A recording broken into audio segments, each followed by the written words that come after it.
بٹھا کے سینسٹائز کر رہے ہیں اس بات پہ کہ جی آپ ان شعبوں میں کریں. ابھی کر رہے ہیں تو اس میں اب یہ کہ آہستہ آہستہ ان کی انڈرسٹینڈنگ امپروو بھی ہو رہی ہے. اب انہوں نے لوننگ شروع بھی کر دی ہے. ہمارے ایک کنٹرول ایٹماسفیئر کو انہوں نے دیا لون. اس کے علاوہ ایک اس کو دیا اس کو کولڈ اسٹوریج کو گھوٹکی میں. تو ہم یہ امپروو کر رہے ہیں آہستہ آہستہ ان کی انڈرسٹینڈنگ. اچھا ایک وہ فی بھی چارج کرتے ہیں, انٹرسٹ آپ لوگ معاف کرا دیں گے, لیکن جب ان کو اپلیکیشن دی جاتی ہے کہ مجھے لون چاہیے تو وہ ایک فی چارج کرتے ہیں جو کہ ایک بینک نے کوئی 15,000 روپے چارج کی.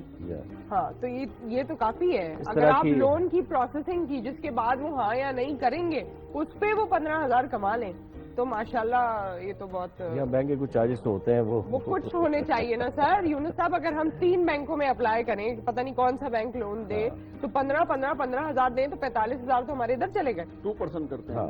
ہاں 15,000 نہیں. اگر آپ 20 لاکھ کی لون کریں گے تو 40,000 کریں گے. 2% دیتے ہیں نا سروس چارج. تو یہ سروس چارجز کے بعد آپ کو پتہ لگے گا نا ہاں ہوا ہے نہیں ہوا ہے.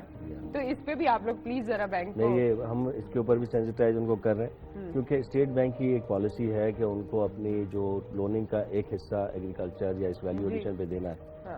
اس میں بھی پراپرلی اس پہ عمل درآمد نہیں ہو رہا. ہم اس کو بھی مانیٹر کرنے کی کوشش کر رہے ہیں. جی جمیل صاحب, یہ جو اسٹیٹ بینک رول ریگولیشن کا تو صرف مذاق بنایا ہوا بینکوں نے, نہیں دے رہے ہیں. بالکل نہیں دے رہے, سوال ہی نہیں. میں آپ کو چھوٹی سی مثال دیتا ہوں کہ زرعی ترقیاتی بینک کے 2 سال پہلے 800 کروڑ روپے زراعت میں لون دینے کے لیے آئے کہ آپ زرعی زمینداروں کو لون دیں.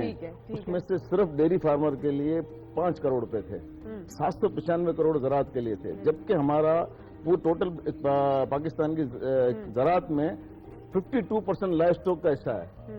ہمیں اس 800 کروڑ میں سے 450 کروڑ ملنے چاہیے تھے, لیکن صرف 5 کروڑ دیے گئے. اور پھر کہتے ہیں کہ دودھ سستا ہو جائے گا. ممکن ہی نہیں ہے جب تک سیریس نہیں ہوں گے آپ. لیکن اس میں ایک بات کا آپ خیال رکھیں کہ ابھی تک آپ کا جو سیکٹر ہے, آپ جیسے آرگنائزڈ کتنے لوگ ہیں, جہاں تک ایک آرگنائزڈ والوں کو بھی تو پرابلم ہوا, آپ کو بھی پرابلم ہوا نا جمیل صاحب. مل ہی نہیں سکا آج تک. اور یہ ان کی بات صحیح ہے, ان کی یہ بات صحیح ہے. یہ تو بڑے انویسٹر ہیں, ان کو پرابلم ہوا تو چھوٹوں کو بہت کم انڈرسٹینڈنگ ہے. یہ بات ان کی بالکل صحیح ہے کہ ہماری بینکس میں انڈرسٹینڈنگ ان شعبوں کی بہت کم ہے. وہ سمجھتے ہیں جی بہت ہائی رسک ہے اور اس کو اس میں تھوڑا سا ڈیفیکلٹی بھی ہے, انٹیریئر میں جانا پڑتا ہے. تو جو ہمارے لون آفیسرز ہیں کوائٹ کمفرٹیبل ہیئر کہ یہاں پہ ان کو کراچی میں کوئی پروجیکٹ مل جائے اس کو فنڈنگ کر دیں. We are trying to change that scenario کہ جی آپ انٹیریئر میں جائیں. ہمارے گروتھ اب انٹیریئر میں, گروتھ ہماری اب کراچی میں ہمیں نہیں ملے گی. گروتھ ہمیں ملے گی ہمارے زرعی شعبوں میں ملے گی اور دیہی علاقوں میں انویسٹمنٹ سے ملے گی. وہ ہم مس کر رہے ہیں. اچھا ابھی تک تو آپ لوگ ان کو ڈائجسٹ کرا رہے ہیں. لیٹ دیم ڈائجسٹ فرسٹ, اور اس کے بعد ہمیں پتہ چلے گا. جب جمیل میمن صاحب نے سر ہلا دیا نا یوں, تو پھر باقی لوگوں کا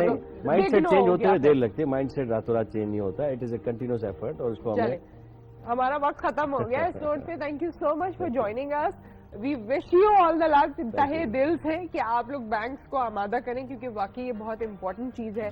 یہ ایشو ایسا ہے, یہ ریزالو ہو جائے تو ہم انشاءاللہ اس کا فالو اپ بھی کریں گے, اور ہم آپ کو دوبارہ کوشش کریں گے اپنے فورم پہ بلائیں اور لوگ آپ سے سوال کریں. جمیل میمن صاحب آپ کو بھی ہم آل دا بیسٹ کہتے ہیں. یہ جو جتنے آپ نے مسائل یہاں بتائے ہیں, نیکسٹ ٹائم جب ملاقات ہوگی ہو سکتا ہے کم ہو جائے, اور اللہ نہ کرے گی نیکسٹ ٹائم ہم ملیں تو 100 روپے دودھ کی لیٹر 100 روپے ہو. نہیں تب تک یہ ایفیشینٹ ہو جائیں گے اور ایفیشینٹ ہو جائیں گے انشاءاللہ تعالی, انشاءاللہ. ایک بریک ہمیں لینا ہے. ہمارا یہ سیگمنٹ یہاں پر ختم ہوا ہے. نیکسٹ سیگمنٹ میں میوزک سین ہے اور آپ کے ایک فیوریٹ اسٹار بھی ہیں, ان سے آپ کی ملاقات کرواتے ہیں. آپ سے